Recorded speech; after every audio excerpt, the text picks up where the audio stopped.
The Panama Canal is one of the two most important man-made waterways in the world. Huge ships use it as a shortcut to travel from Atlantic Ocean to Pacific Ocean and back.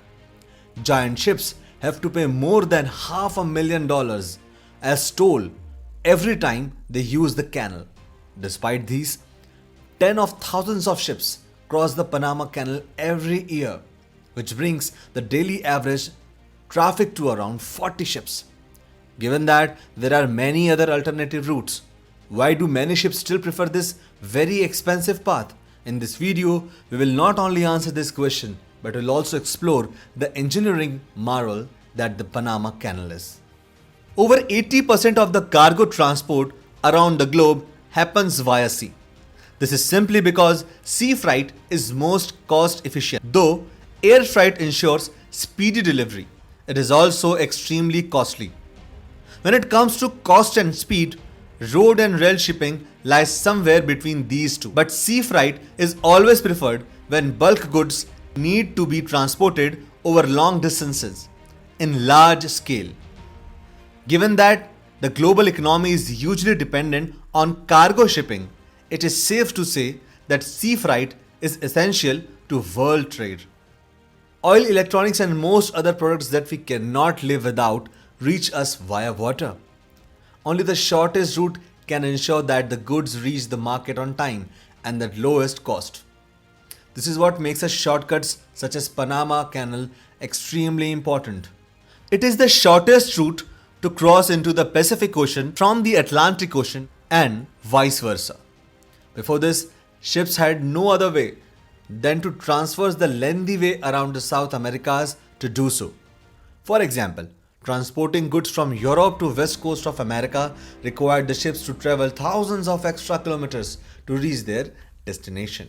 Though there were several proposals to build a shortcut connecting the two oceans, it was French diplomat Ferdinand de Lesseps who took the initiative. He had just successfully constructed the Suez Canal and envisioned a similar sea level canal can be built in Panama. This required cutting through the mountains that were covered in dense forests and was by no means an easy feat. As the project reached nowhere, even after 14 years of struggle, it was abandoned. Over 21,000 workers were killed in the diseases and landslides by then. During this period, the USA had started cementing their status as a growing economic power in the world. They realized that by streamlining sea transport between their east and west coasts, they can catalyze their growth. Realizing its huge potential, the USA decided to take over the Panama Canal project that the French had given up on. However, America wanted this strategic route to remain under control. So, they staged a military intervention and held Panama to break away from Colombia and become an independent nation. America resumed the canal construction in 1904 and soon realized that it would be impossible to construct a sea-level waterway in Panama. Instead, they came up with a very clever design to build a dam across a river flowing nearby and raise the water level to create an artificial lake. This water body was 25 meters above the sea level, and hence intricate locks were created to raise the ships from the sea level to this height.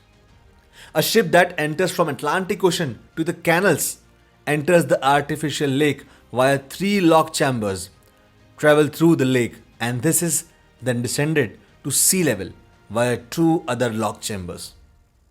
But this also means that the sizes of the ships too had to be limited to fit the dimensions of the lock chambers.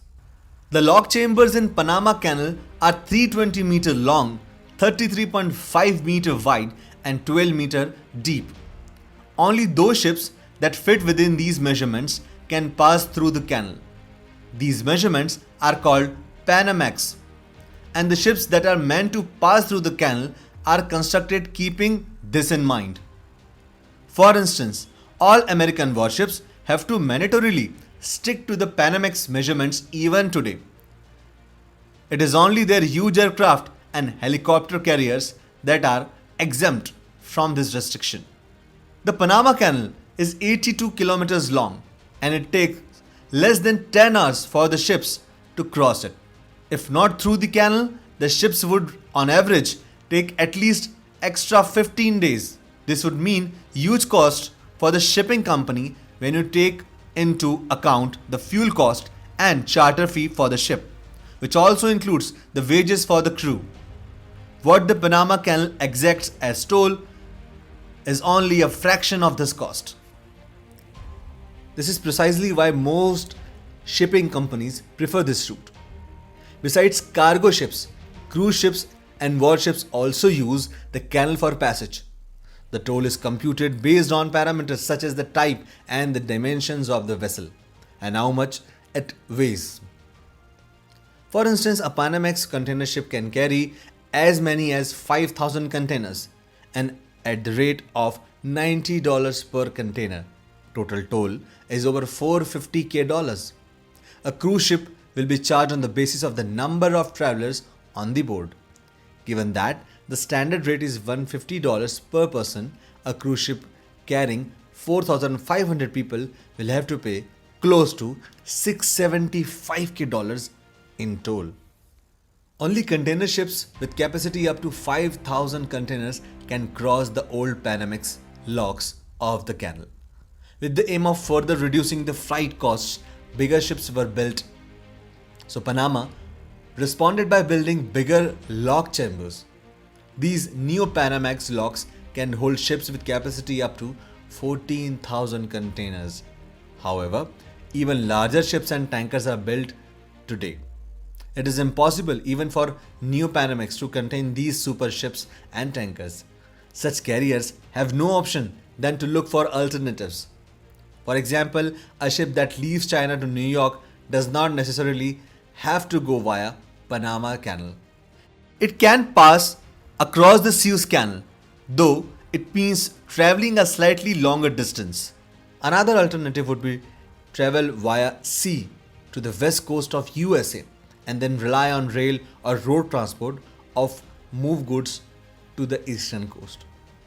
Even Panama has constructed harbors, roads and pipelines on either side of the canal with the same objective. Shipping companies estimate the cheapest route among these before choosing their preferred sea route. Other companies are also planning for the waterways that can compete with the Panama Canal. Nicaragua has one such plan. A Chinese company had even expressed interest to finance this project. Unfortunately, the company declared bankruptcy and the project is temporarily suspended. Another parallel route is through the Arctic. However, it is currently impossible to steer ships through this area due to the vast expanse of ice. Melting ice in Arctic, thanks to the global warming, may soon change this. As a result, two new shipping routes are expected along the Canadian and Russian coasts in the coming decades. Apart from the challenge of competing waterways, Panama faces a multitude of other challenges too, the most important being water scarcity. Water from the artificial reservoir is necessary for the canal to operate. Every time the lock is used, thousands of liters of water flow into the sea and thus lost. Hence, Panama imposes many restrictions, particularly during water scarce summers. It is common for them to cap the maximum weight of ships that pass the canal. The role that Panama Canal plays in the global economy is undisputed. Over 5% of the total cargo transport passes through the canal. Over 12% of the GDP of the small country of Panama can be attributed to the canal itself. Unless the challenges that it faces today are addressed, the canal itself might be rendered irrelevant in the future. Irrespective of what the canal's future is, one thing is certain: Panama Canal is truly an engineering marvel and will remain so for centuries to come.